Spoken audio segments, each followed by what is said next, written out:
Cette chambre photographique proviendrait du laboratoire de Louis-Jacques Mandé-Daguerre. Elle a été acquise par le Conservatoire des Arts et Métiers au moment de la création de la Galerie des Arts Graphiques et de la Photographie en 1881. Il est probable que Louis-Jacques Mandé-Daguerre ait pu disposer de plusieurs chambres noires pour mener à bien ses expériences. L'invention de la photographie résulte d'un certain nombre d'expériences.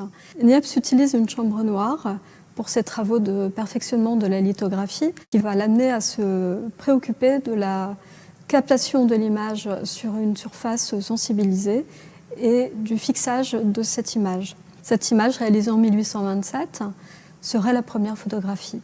Mais le temps de pose est très long puisque plusieurs jours sont nécessaires à l'exposition de la plaque et la définition de l'image reste imparfaite. Louis-Jacques Mandé-Daguerre, qui est un peintre, décorateur de théâtre, utilise une chambre noire également pour peindre et pour dessiner. Niepce et Daguerre fréquentent tous deux la boutique de Charles Chevalier à Paris, un opticien extrêmement réputé, pour acquérir le matériel dont ils ont besoin pour leurs travaux.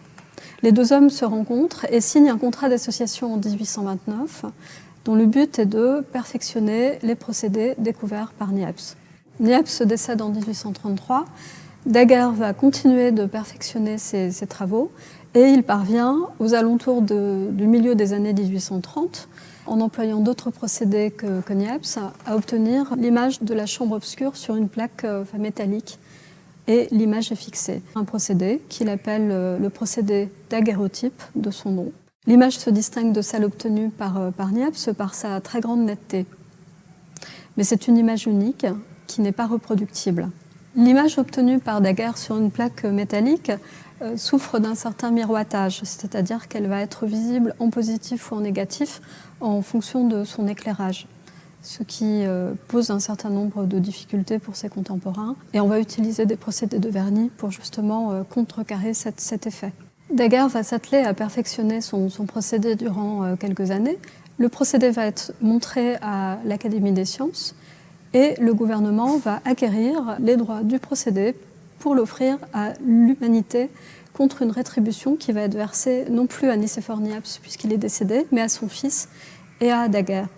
Daguerre voit dans cette invention aussi l'occasion d'asseoir sa notoriété. Il est doublé d'un homme d'affaires. Daguerre va surtout donner son nom à cette invention. Et dès lors, l'invention de la photographie va être attribuée à Daguerre. Il va falloir attendre un certain nombre de travaux qui vont être menés par le fils de Niepce, qui va publier un premier ouvrage au début des années 1840, suivi d'un second par un dénommé Victor Fouque en 1867, pour établir les droits de Niepce dans la priorité de cette invention. La chambre que l'on peut voir dans la vitrine ici peut être datée des années 1830 et des expériences menées par Daguerre dans son laboratoire.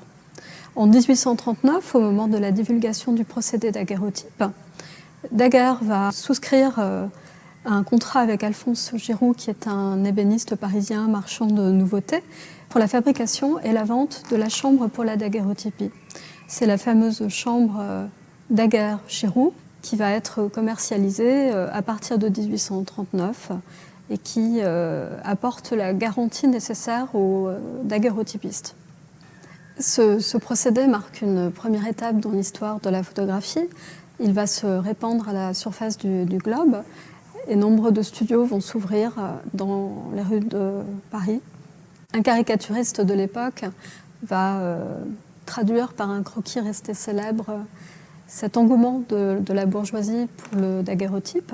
La divulgation du procédé de daguerréotypie a généré un vaste mouvement de recherche autour des procédés de captation et de fixage de l'image de la chambre noire.